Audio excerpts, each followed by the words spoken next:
ছোট মাছ বা চুনো মাছের রেসিপি তো আপনারা অনেকেই তৈরি করেন, অনেক রকম ভাবেই খান। আবার অনেক মানুষই আছে যে ছোট মাছ বা এই ধরনের চুনো মাছ কিন্তু খেতে পছন্দ করেন না।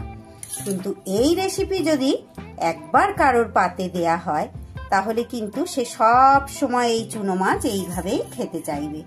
নমস্কার বন্ধুরা, রূপা সিম্পল অ্যান্ড ডেলি লাইফে আপনাদের সবাইকে অনেক অনেক স্বাগত। আজ আমি তৈরি করে নিয়েছি মৌরলা মাছের টক ঝাল মিষ্টি একটা রেসিপি, বা মৌরলা মাছের টক বা চাটনি বলতে পারেন। দুর্দান্ত স্বাদ কিভাবে হয় মৌরলা মাছের এই রেসিপিটি, সেটাই আজ আপনাদের সাথে শেয়ার করছি। গরম ভাতের পাতে যদি এইটা থাকে, বেশিরভাগ কিন্তু আমরা টক বা চাটনি জাতীয় রেসিপি আমরা ভাতের শেষেই কিন্তু খাই। কিন্তু এই রেসিপি যদি একবার কেউ স্বাদ পেয়ে থাকে, সে প্রথম থেকে শেষ অবধি কিন্তু এই টকের রেসিপি দিয়েই খেতে চাইবে। তাহলে সঙ্গে থেকে দেখে নিন আমার আজকের একদম সামান্য, অতি সামান্য আমার এই আজকের রেসিপি। আশা করছি প্রত্যেকের ভালো লাগবে। খেতে কিন্তু ভীষণ লোভনীয়, এটুকু বলতে পারি। রেসিপির জন্য এখানে আমি 250 গ্রাম মৌরলা মাছ নিয়ে নিয়েছি। দেখতেই পাচ্ছেন মাছগুলো কিন্তু বেশ একটু বড় বড় আর কিন্তু বেশ ফ্রেশ আছে, মাছগুলো কিন্তু টাটকা। এর মধ্যে আমি একটু নুন হলুদ মাখিয়ে নেব। নুন আর হলুদ ভালো করে মাখিয়ে নিয়েছি। গ্যাসে কিন্তু আমি কড়াইতে বেশ কিছুটা রাইস ব্র্যান অয়েল গরম করতে দিয়ে দিয়েছি। তেল খুব ধোঁয়া ওটা গরম হলে তারপরে মাছগুলোকে ভাজবো। এই ধরনের ছোট মাছ আপনারা তো জানেন, তেলটাকে একটু খুব ভালো করে গরম করে নিতে হয়।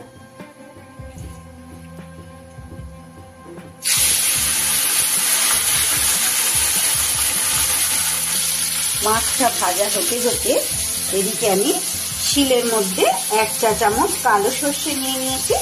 এই সর্ষেটা আমি বেটে নেব। অল্প সর্ষে বলে আমি শিলের মধ্যে নিয়েছি।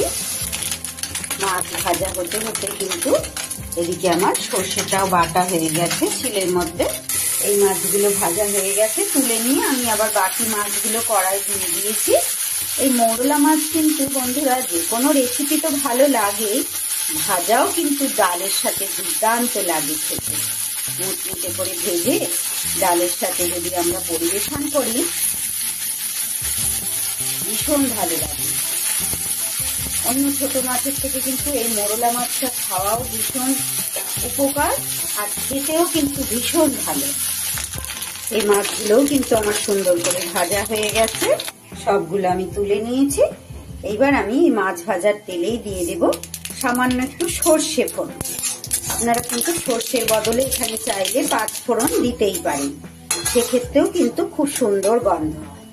এবার যেটা করব বন্ধুরা,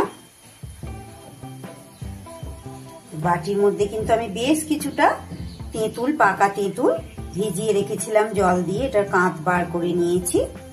এবার এই তেঁতুল জলটা দিয়ে দেব।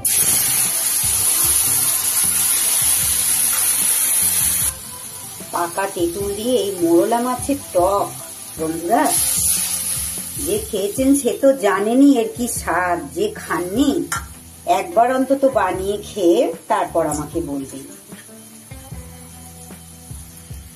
সাধারণত আমরা টকটা ভাতের শেষ পাতে খাই, কিন্তু এই রেসিপি থাকলে আর আপনাকে শেষ পাতে খেতে হবে না, মনে হবে এটা দিয়েই পুরো ভাতটা খাই। এবার দিয়ে দেব পরিমাণ মতো নুন, দিয়ে দেব পরিমাণ মতো হলুদ গুঁড়ো, আর দিয়ে দেব একটা কাঁচা লঙ্কা। এটা কিন্তু টক টক ঝাল ঝাল মিষ্টি মিষ্টি অনেকেই খেতে পছন্দ করেন, সেক্ষেত্রে তারা কিন্তু ভাতের সাথে মেখে খেতে পারবেন। এবার আমি যে সর্ষেটা বেটে রেখেছিলাম, জলে গুলে রেখেছি, সেইটা খোসা বাদ দিয়ে আস্তে আস্তে ওপর থেকে দিয়ে দিচ্ছি। এই ধরনের ছোট মাছের কিন্তু অনেক রকমের মাছেরই কিন্তু আমরা টক খাই।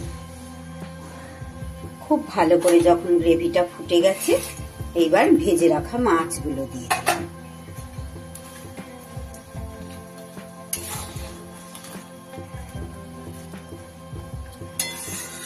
যারা এতক্ষণ পর্যন্ত আমার সঙ্গে রয়েছেন অথচ লাইক দিতে ভুলে গেছেন। প্লিজ বন্ধুরা একটা লাইক দিয়ে দেবেন।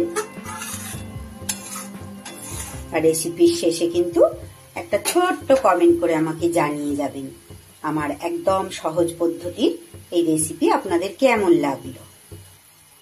এইবার দিয়ে দেব একটু চিনি।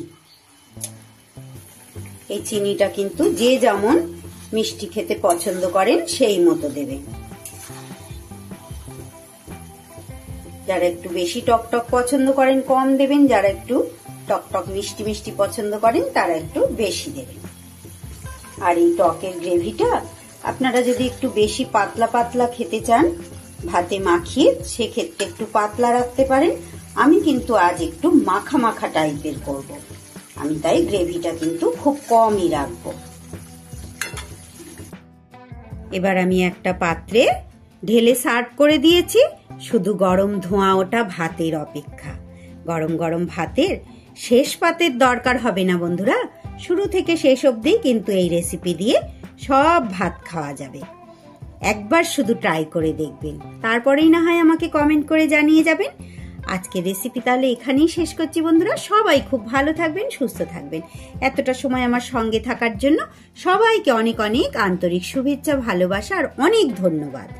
তাহলে আজ আসি, আবার ফিরে আসছি আগামী দিন অন্য কোনো রেসিপির সাথে।